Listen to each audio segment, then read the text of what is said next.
자, 안녕하세요. 델럼들입니다. 네, 오늘은 또 이렇게 지난 종목들을 한번 되짚어보는 그런 시간을 가져볼까 합니다. 제가 많은 종목을 얘기하는 편은 아닌데요.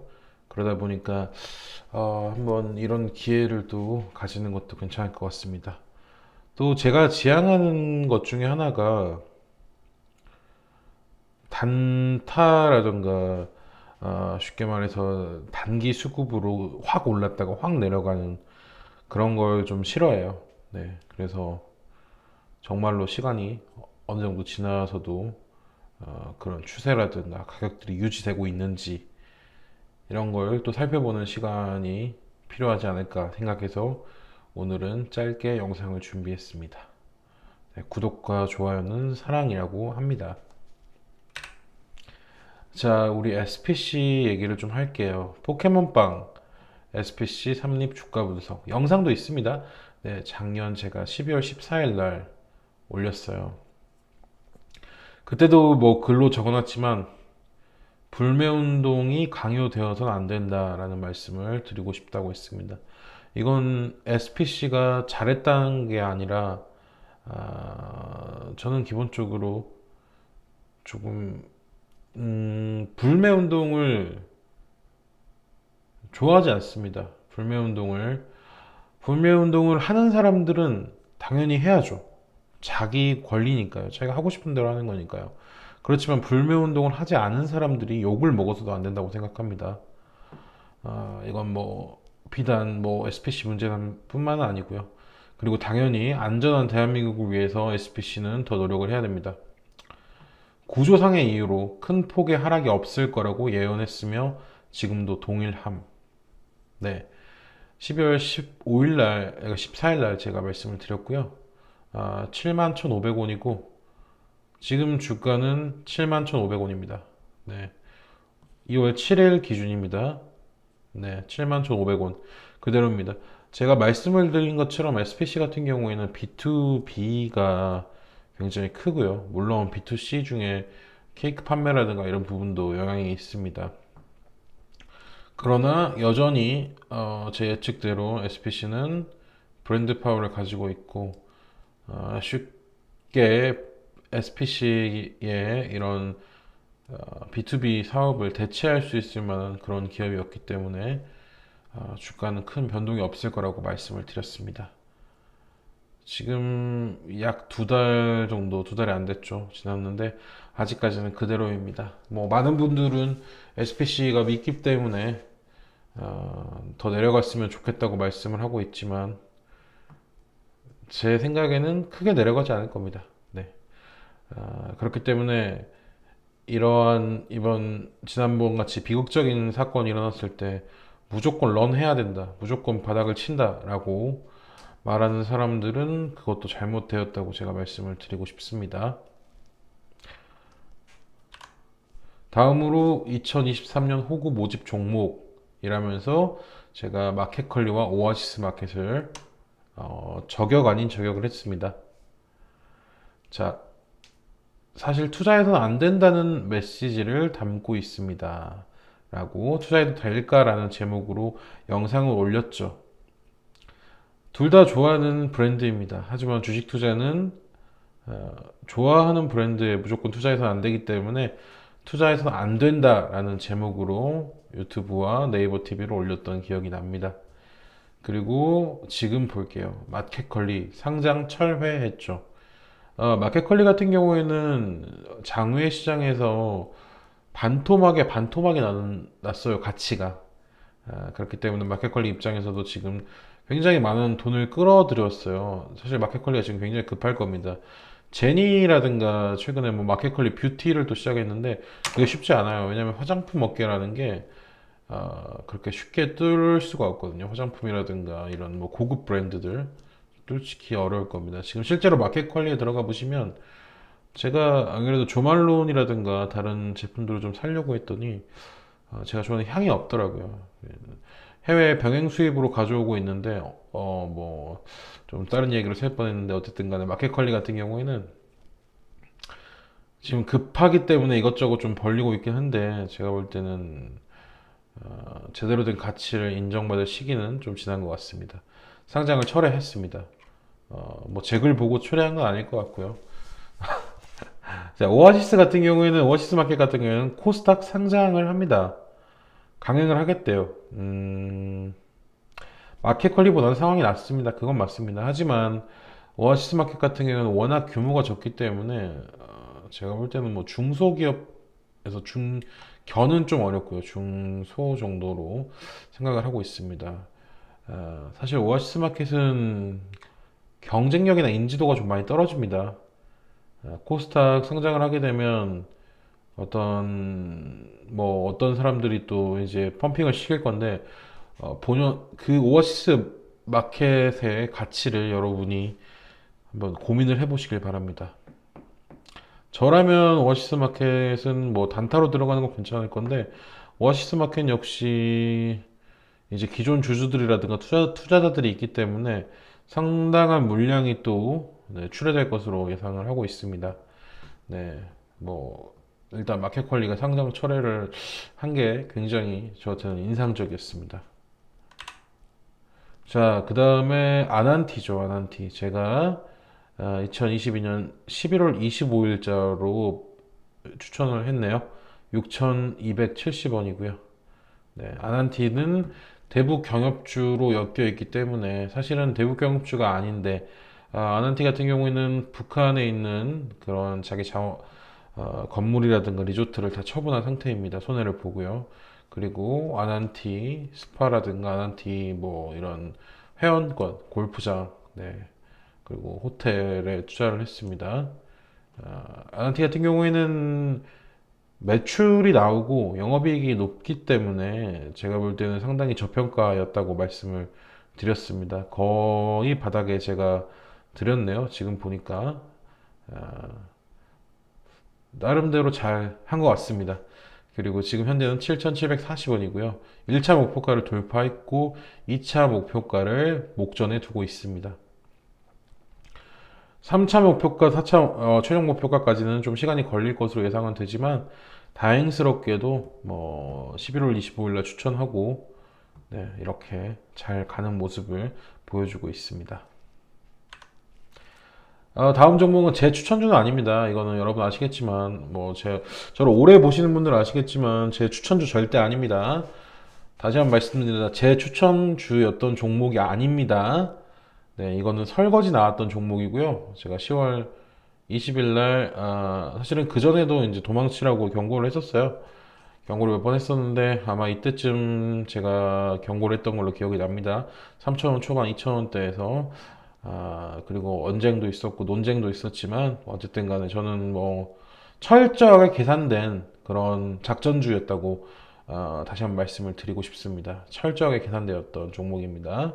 그렇기 때문에 음, 작전 세력들이 빠져나가고 이제 어느 정도 이제 이 차트가 뭐 커벤앤들 차트였다고 이제 당시에 이제 여러 사람들이 얘기를 했는데 되게 조심스럽네요. 네, 뭐 차트가 깨지는 경우도 있고요. 네.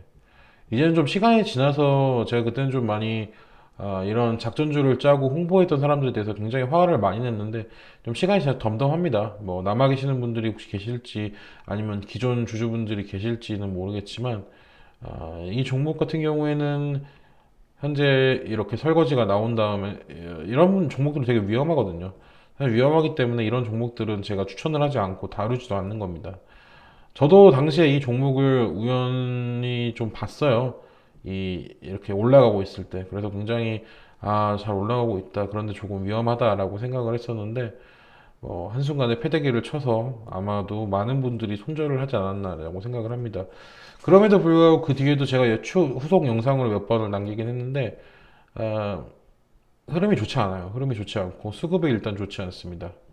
그리고 보시면 뭐 거래량 자체가 지금 없죠. 거래량 자체가 없기 때문에 뭐 세력이라든가 이런 매집 흔적도 전혀 없고 너무 장기간 횡보될 것 같다는 생각이 드네요. 뭐 올라오더라도 지금 이게 매물대를 제가 지금 뭐 보여드리지 않고 있는데 매물대가 엄청 많을 겁니다. 이렇게 된 이상 뭐 사실 2,000원대 가는 것도 좀 힘들지 않을까. 어떤 재료가 터지지 않는 이상은. 근데 뭐 이런 설거지 나왔던 종목들은 지금 굳이 올릴 이유가 없어요. 왜냐면 뭐 먹을 게 없잖아요. 먹을 게. 지금 보면 다 이런 띠기고 지금 2,000원 이하는 다 이런 띠기인 거 아시죠? 이제 그것도 영상을 한번 말씀을 드렸는데 먹을 게 없습니다. 먹을 게 없기 때문에 뭐 이 종목은 뭐 혹시나 이걸 계속 가지고 계시는 분들은 좀, 음, 좀 손절을 해야 되지 않을까라고 이제 너무 늦었지만 뭐 근데 계속 가지고 있어도 제가 볼 때는 딱히 흐름이 뭐가 없던데요. 왜냐면 이거 진짜 한 몇 번 얘기 드렸는데 2022년에도 제가 어려울 거라고 말씀을 드렸고 2023년에도 좀 어렵지 않을까라고 생각을 하고 있습니다. 왜냐면 이게 반도체 관련주로 지금 이제 구분이 되는데 뭐 무선 충전이라든가 이런 테마도 있긴 한데 너무 그거는 좀 약하고요. 왜냐면 무선 충전을 직접 하는 그런 뭐 개발하는 회사는 아니기 때문에 그리고 반도체 같은 경우에도 이 업체에서 다른 이제 대기업 같은데 납품을 한단 말이에요. 근데 여러분도 아시겠지만 반도체 경기가 워낙 안 좋으니까 이게 뭐 하반기부터나 내년부터 살아난다고 하는데 그때까지 이 친구들은 이제 손가락 빨고 있어야 되는데 지금 거의 뭐 글쎄요. 제가 알기로는 그렇게 회사가 투자를 하거나 이런 회사도 아니라서 좀 우려스럽네요. 뭐 많은 분들이 물렸다고 하는데 제가 볼 때는 빠른 탈출이 또 답이지 않나라고 생각을 합니다. 세력 없으면 다시 한번 확인해 봤는데 세력 없었고 매집 흔적도 없었습니다. 네. 다시 말씀드리면 제 추천주 아니었습니다. 네. 자, 그리고 제이시스 메디칼입니다. 10월 15일 날 제가 말씀을 드렸죠. 6,140원대에 말씀을 드렸고 추천을 했습니다. 종목 분석을 했었고 이때 이제 말씀을 드렸던 게 이 산업의 흐름이 너무 좋다. 그리고 이 산업은 성장 중이고 단순히 기계를 파는 데서 그치지 않고 이런 그 소모품을 파는 게 굉장히 장기적으로 볼만한 종목이다.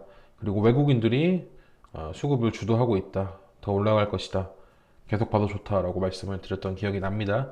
네, 그리고 지금은 뭐 10월 15일이었고 2월 7일인데 시간이 좀 많이 지나긴 했지만 9,950원 최고가를 찍고 현재는 9,230원입니다. 이런 미용기기 업계들은 제가 볼 때는 당분간은 계속 좋을 걸로 보입니다. 그리고 그때도 말씀을 드린 것처럼 미용기기들은 그 소모품의 수익이 खू 큽니다. 또 다만 좀 한 가지 염려스러운 것들은 이 제가 이거를 추천했을 때라든가 이런 언급들을 했을 때와 다르게 지금은 좀 많은 분들이 좀 많이 붙어 있어요. 네. 개미들이 좀 많이 붙어 있다는 얘기가 들리고 또 그게 보여서 조금은 우려스럽습니다. 네. 이런 게 너무 많이 퍼지면 안 되는데 너무 많이 제가 퍼뜨린 건 아니지만 뭐 퍼진 것 같습니다. 네. 그래서 약간 브레이크가 걸려 있는 그런 상황입니다. 그럼에도 불구하고 추세는 이전보다는 아니지만 나쁘지는 않습니다. 네. 저는 뭐 제 소임을 다 했고 뭐 제가 뭐 추천드렸던 자리에서 사신 분들이라면 굳이 손절까지는 하지 않으셔도 될 것 같습니다. 네. 두산 에너빌리티입니다. 네, 원전주로 분류가 되어 있었죠. 그리고 SMR에 대해서도 말씀을 드렸고요. 영상으로도 말씀을 드렸습니다. 네. 당시에 14,900원이고 이제 2월 7일 날 같은 경우에는 15,710원입니다. 주가가 몇 번 오르긴 했지만 굉장히 소폭 상승에 그치고 있고 좀 지지부진하고 있어요. 원전 같은 경우에는 비단 두산 에너빌리티뿐만 아니라 다른 원전주들도 현재까지는 좀 조금 아쉽지 않나라는 생각을 하고 있어요. 이게 원전주라는 게 결국에는 또 오랜 공백이라든가 손실들이 많았기 때문에 실적으로 당장 뭐 좋아질 수는 없고요. 네, 뭐 장기적으로 보셔야 되는 부분인데 또 두산 에너빌리티가 하는 해상풍력 사업 같은 경우에도 아직까지 뭐 바이든이라든가 미국 쪽에서도 조금 좀 소극적으로 움직이는 모습을 보고 있습니다. 조금 기다리셔야 될 것 같아요. 뭐 많은 이 주주분들은 늘 화가 나 있으실 것 같은데, 네, 그럴 겁니다. 그럴 수밖에 없는 그런 상황이고요. 두산이라서 좀 걱정도 되면서도 한편으로는 또 이 산업에 기대는 됩니다. 네. 그리고 마지막으로 볼 종목이 맥쿼리 인프라예요. 맥쿼리 인프라 같은 경우에는 굉장히 많은 분들이 사랑을 해주셨던 영상입니다. 이때 제가 거의 바닥을 찍었을 때, 예, 그때 말씀을 드렸습니다. 10월 24일이었죠. 거의 바닥까지 이제 내려왔다고 생각을 해서 이제 투자해도 괜찮다라는 말씀을 드렸고, 현재는 12,000원이고요. 12,000원대입니다. 나쁘지 않게 저는 반등을 했다고 생각을 하고 있고요. 그때 뭐 우려했던 부분들이 뭐 아직 전체가 해소된 건 아닌데, 맥코니 같은 경우에는 지금 신규 사업을 또 계속 준비하고 있는 걸로 알고 있습니다. 네, 그렇기 때문에 또 하나를 또 말씀을 드리자면 예금 금리가 그 당시보다 좀 많이 내려갔습니다. 상대적으로 이런 배당주 같은 경우는 예금 금리에 따라서도 영향을 받기 때문에 지금의 가격은 굉장히 적절하다. 정상적인 흐름으로 가고 있다라고 말씀을 드리고 싶습니다. 예금 금리가 아무래도 당분간은 계속 이렇게 좀 압박을 받을 것 같아요. 그러면 맥쿼리 같은 경우에는 더 좋고 여기서 신사업 하나가 좀 잘 터져주면 주가는 또 상향을 할 것이다 라고 말씀을 드리고 있습니다. 어떠세요? 좀 시간이 지나 보니까 당시에는 굉장히 겁이 많아서 뭐 손절을 쳤던 종목들도 있을 거고 당시에 이제 조금 이 종목의 산업에 대해서 걱정했던 부분도 있을 거고 시간이 지나서 보시면 이렇게 좀 결과적으로 나타나는 걸 확인할 수 있을 겁니다. 또 하나를 말씀을 드리자면 제가 늘 얘기했던 것처럼 시간이 지나도 크게 변하지 않은 잠깐 올랐다가 내려가는 그런 하루살이 같은 그런 투자는 제가 좋아하지 않기 때문에 제 종목들은 대개 우상향을 하고 있거나 아니면은 보합을 하고 있다라고 말씀을 좀 드리고 싶습니다. 이렇게 오늘은 몇몇 종목에 대해서 알아봤어요. 맥쿼리 인프라, 그리고 맥쿼리 인프라 괜찮다. 두산 에너빌리티 좀 기다려야 한다. GS 메디칼 아주 좋다. 좋았다. 네, 지금 현재까지 지금은. 네. 크로바이텍은 제가 추천주는 절대 아니라고 말씀을 드렸지만, 빨리 손절을 쳤어야 되고, 크게 뭐 지금 뭐 매집 흔적이라든가 그런 건 아무것도 보이지 않는다. 아난티 좋다. 마켓컬리 상장 철회했다. 그리고 삼립은 역시 예상대로 잘 버티고 있다. 라고 여기까지 정리를 하겠습니다. 네, 도움이 되셨으면 좋겠습니다. 저도 뭐 여러분 덕분에 늘 종목에 대해서 공부를 하고 소통하는 시간을 가지고 있습니다. 궁금하신 종목이 있다면 영상을 통해서 질문을 주시면 감사드리겠습니다. 네, 시청해주셔서 감사합니다.